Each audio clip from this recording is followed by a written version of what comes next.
అందరికీ హ్యాపీ తొలి ఏకాదశి. నేను ఫ్రెష్ అప్ అయ్యి వచ్చేలోగా మా అమ్మ అయితే దేవుడికి ఇలా అంతా రెడీ చేసేసుకుంది.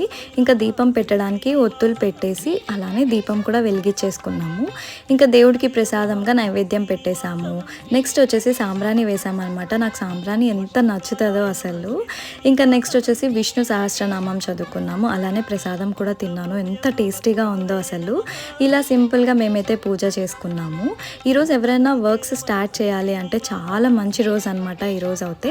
అండ్ ఫాస్టింగ్ ఉంటే కూడా మంచిది, అంటే రైస్ తినకూడదు అనమాట. ఈవినింగ్ దీపం పెట్టేసుకొని ఇంకా టెంపుల్కి వెళ్ళాలి అని చెప్పి ఫ్లవర్స్ తీసేసుకొని వెంకటేశ్వర స్వామి టెంపుల్కి అయితే వచ్చేసాము. ఇక్కడ దర్శనం అయితే చాలా బాగా జరిగింది. ఇంకా ఇంటికి రిటర్న్ అయ్యే టైంలో మాకు శివాలయం దగ్గరే అనమాట మా ఇంటికి. ఈ టెంపుల్ నాకు ఎంత బాగా నచ్చుతుంది అంటే చుట్టూ చెట్లు ఉంటాయి అనమాట, ప్లెజెంట్గా ఉంటుంది. ఇక్కడ కూడా దర్శనం చాలా బాగా జరిగింది. మీరు ఈరోజు ఎలా చేసుకున్నారో కామెంట్ చేసేసేయండి. థ్యాంక్స్.